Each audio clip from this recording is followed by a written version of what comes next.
Okay, it looks like Timoteo here is getting these tires on. I don't know why this thing is all in my way. But anyways, I go to the other side. I'm going to jack this up. I'll jack the front end of the tractor up, and Tim is putting on tires. So you might as well have a seat here and relax and maybe check out what we're doing. Of course, yeah, there we go. Can you see it? Can you see it? Anyway, there it is. Right, Tim? Yes, That's right. I have to open here. No. Why? Because that makes things worse.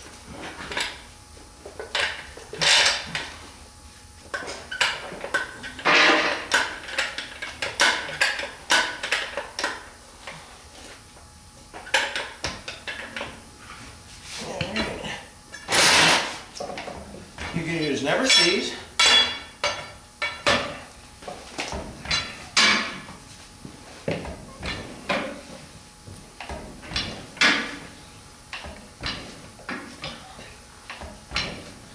Grease.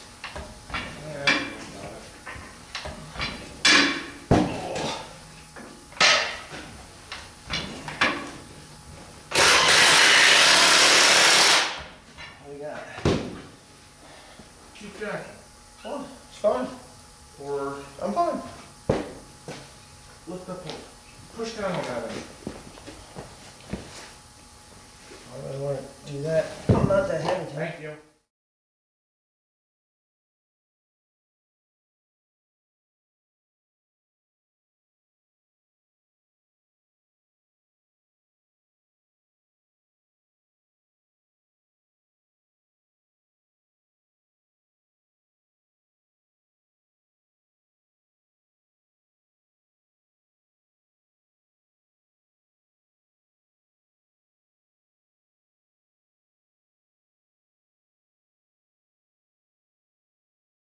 All right, there they are. We got them. Yeah, I think I said this before, but these are BKT Pro Rib 14L, 16.1 SLs.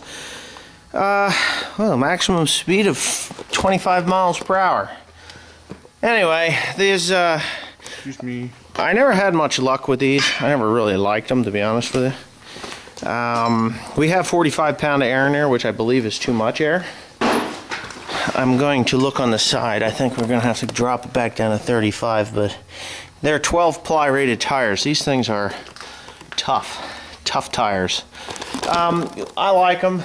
I like BKT tires. They seem to last pretty good on the front of the 7410, and I got them on the 5020, and they're not China tires. They're actually Israeli tires.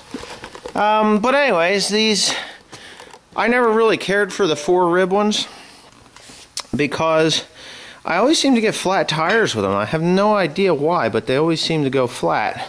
For no particular reason, they just did.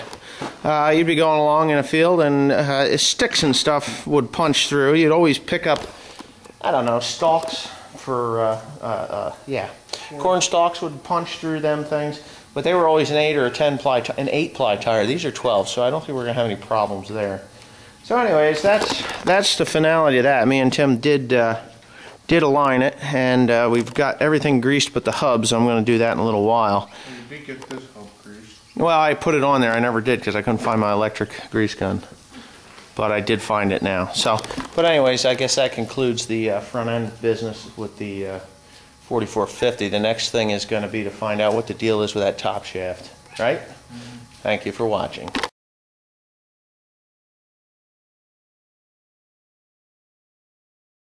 Okay, so anyway, yeah, we're in a 4450 here, and I want to take it up the road to see how these front tires are now going to work. I think they're overinflated. I want to run them down to about 30 pounds.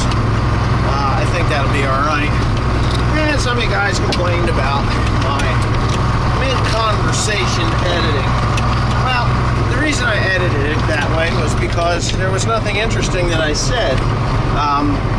It was kind of redundant, so, or repetitive, I should say. Redundant, repetitive, whatever. Anyway, so I cut it out. I'm sorry. But anyways, here we go. Down the road with a 4450. Right up on bead. Now, if it wasn't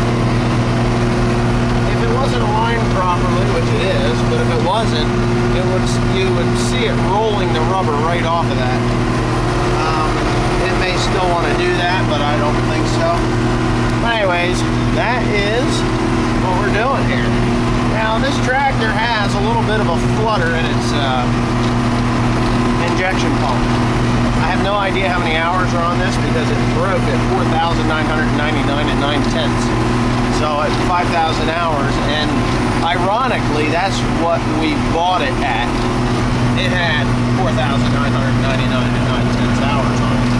So we never said anything about the hour meter, and you know, from the people that we bought it from. It's been perfectly fine. It's a flawless tractor, other than that top shaft going bad on me, and that happened years, 2 or 3 years. Actually, you know when it happened? It happened in 2009. That's when that happened. But we've been running it. It'll run just fine in the 3rd and 4th gear range. But I am about to fix the thing, so you know it is going to be fixed and fixed properly. I hope anyway. But I figured you'd like a nice ride up the road, and actually it's handling beautifully. Or down the other end of the property here, you can see I had milled some lumber there. Oh yeah, but those are the tracks that it leaves. It's four rib design, which I think I expressed earlier in my video that I really didn't like.